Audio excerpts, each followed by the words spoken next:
When Stanley came to a set of 2 open doors, this was not the correct way to the meeting room, and Stanley knew it perfectly well. Perhaps he wanted to stop by the employee lounge first, just to admire it.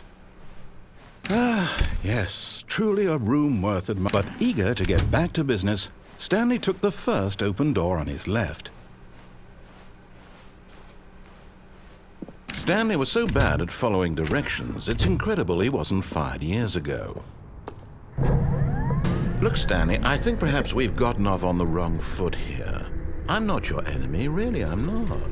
I realize that investing your trust in someone else can be difficult, but the fact is that the story has been about nothing but you all this time. There's someone you've been neglecting, Stanley.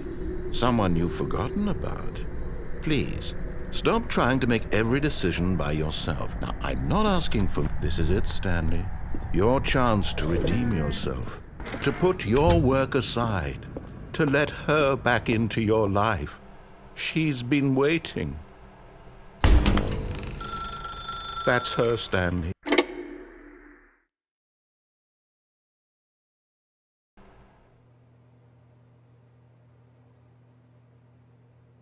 Oh, Stanley, is that you? Hold on, sweetie. Sorry to keep you waiting. I'm just pulling the bread out of the oven. All right. Okay, there we go. All right, now, I want you to come in and tell me all about your day. Gotcha. Oh, come on. Did you actually think you had a loving wife who'd want to commit their life to you? I'm trying to make a point here, Stanley. I'm trying to get you to see something. Come inside. Let me show you what's really going on here. This is a very sad story about the death of a man named Stanley. Stanley is quite a boring fellow. He has a job that demands nothing of him, and every button that he pushes is a reminder of the inconsequential nature of his existence. Look at him there, pushing buttons, doing exactly what he's told to do. Now he's pushing a button. Now he's eating lunch. Now he's going home. Now he's coming back to work. One might even feel sorry for him, except that he's chosen this life. But in his mind, in his mind he can go on fantastic adventures. From behind his desk, Stanley dreamed of wild expeditions into the unknown, fantastic discoveries of new lands. It was wonderful. And each day that he returned to work was a reminder that none of it would ever happen to him. And so he began to fantasize about his own job. First, he imagined that one day while at work, he stepped up from his desk to realize that all of his co-workers, his boss, everyone in the building had suddenly vanished off the face of the earth. The thought excited him terribly. So he went further. He imagined that he came to 2 open doors and that he could go through either. At last, choice. It barely even mattered what lay behind each door. The mere thought that his decisions would mean something was almost too wonderful to behold.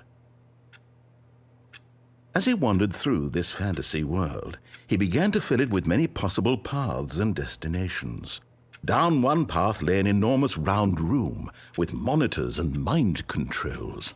And down another was a yellow line that weaved in many directions. And down another was a game with a baby. And he called it the Stanley Parable. It was such a wonderful fantasy, and so in his head he relived it again, and then again, and again, over and over, wishing beyond hope that it would never end, that he might always feel this free. Surely there's an answer down some new path, mustn't there be? Perhaps if he played just one more time. But there is no answer. How could there possibly be? In reality, all he's doing is pushing the same buttons he always has. Nothing has changed.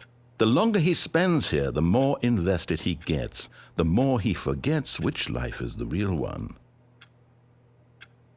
And I'm trying to tell him this. that in this world he can never be anything but an observer, that as long as he remains here, he's slowly killing himself. But he won't listen to me. He won't stop. Here, watch this. Stanley, the next time the screen asks you to push a button, do not do it. You see? Can he just not hear me? How can I tell him in a way that he'll understand that every second he remains here, he's electing to kill himself? How can I get him to see what I see? How can I make him look at himself? I suppose I can't, not in the way I want him to. But I don't make the rules. I simply play to my intended purpose, the same as Stanley.